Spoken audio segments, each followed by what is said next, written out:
Sex के बारे में चिंतन पश्चिमी समाज और पूर्वीय समाज में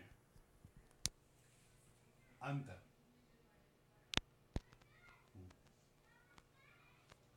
पश्चिमी जीवन शैली में सेक्स वर्जनाओं से निश्चय ही मुक्त हुआ है, बल्कि वह अपने आप में एक निर्णायक विचार हो चुका है। लेकिन इसके कारण विवाह संस्था की पवित्रता को कोई धक्का नहीं पहुंचा है।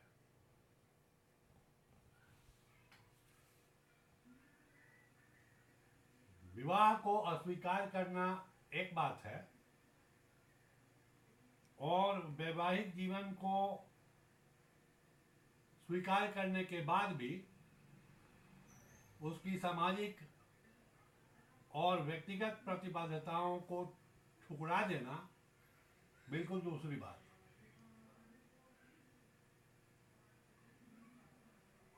विवाह संस्था वहां नष्ट हो रही है,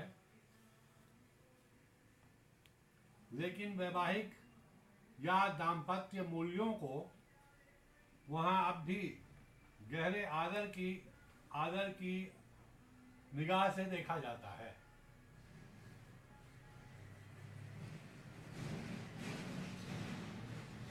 विवाहेतर संबंधों की चाह और सुविधा वहां चाहे जितनी बड़ी हो, लेकिन चूंकि पश्चिमी पुरुष के साथ साथ पश्चिमी स्त्री भी आजाद हुई है, अतः व्यभिचार को कोई सामाजिक मान्यता नहीं मिल पाई है।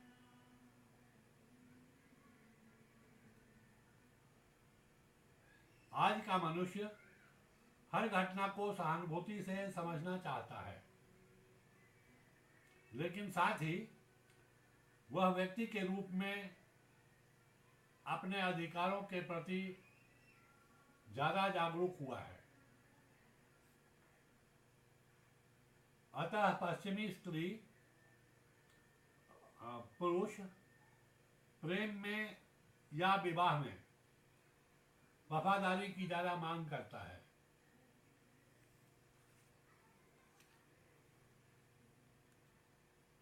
अपने नेता से उसकी यह मांग और बढ़ जाती है,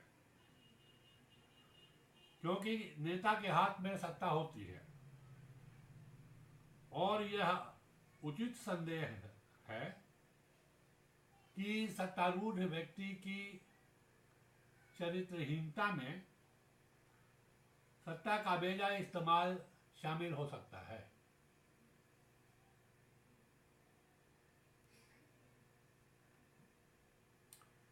एक पत्नीवाद कभी भी हिंदू जीवन का केंद्रीय मूल्य नहीं रहा है। यह आधुनिक सभ्यता को ईसाईयत की एक खास देन है। बहरहाल बहुविवाह एक चीज है और विवाहेतर संबंध दूसरी। पहले में सामाजिक स्वीकृति है, अतः वह ज्यादा जिम्मेवार है, जबकि दूसरे में स्वच्छंदता और अराजकता की छवियां हैं।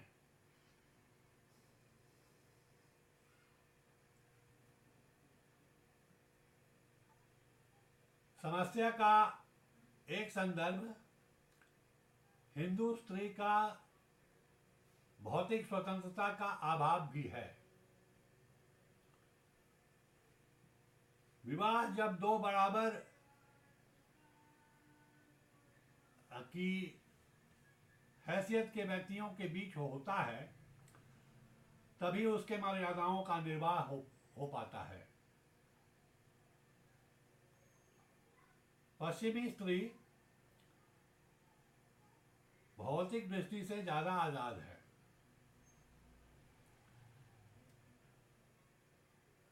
व्यक्तित्व के स्तर पर भी वह स्वाधीन और स्वाभिमानी है। अतः वह सौत या पति की प्रेमिका को बर्दाश्त नहीं कर सकती।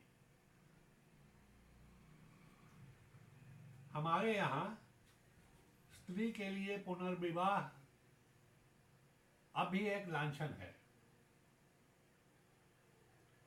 इसलिए कई बार बहुत भारी कीमत देकर भी स्त्री अपने विवाह को बचाए रखना चाहती है।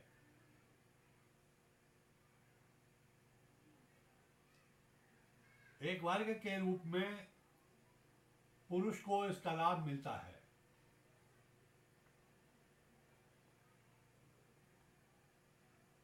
इस तरह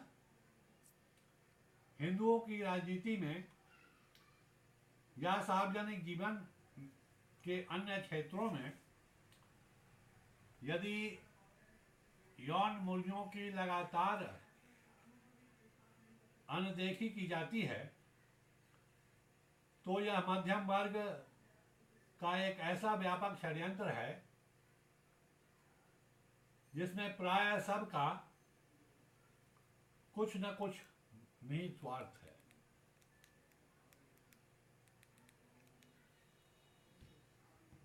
निजी जीवन और सार्वजनिक जीवन के बीच क्या रिश्ता हो, यह हमेशा एक जटिल प्रश्न बना रहेगा। सार्वजनिक लोगों के निजी जीवन के बारे में हमेशा जन कौतूहल बना रहा है। यह प्रसिद्धि की एक ऐसी कीमत है जो हर किसी को चुकानी पड़ती है। सामान्य नागरिक सार्वजनिक जीवन को भी बहुत प्रभावित नहीं कर पाता।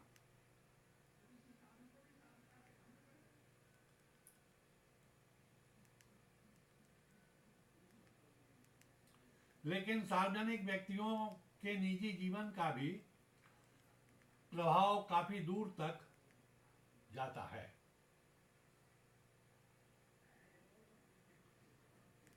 वह समाज को के मूल्यों को प्रभावित करता है।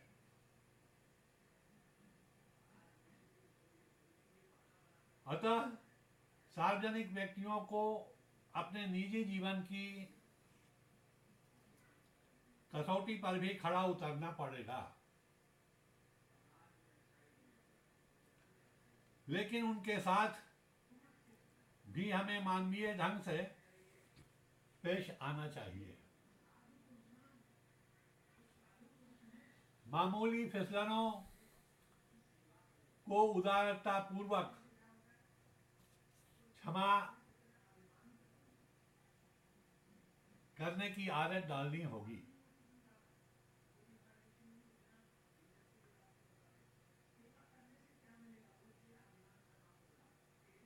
ऐसे मामले में ग्लानि अक्सर भत्सना से ज्यादा कारगर होती है। साथ ही अतीत को वर्तमान की कसौटी नहीं माना जा सकता, क्योंकि हर आदमी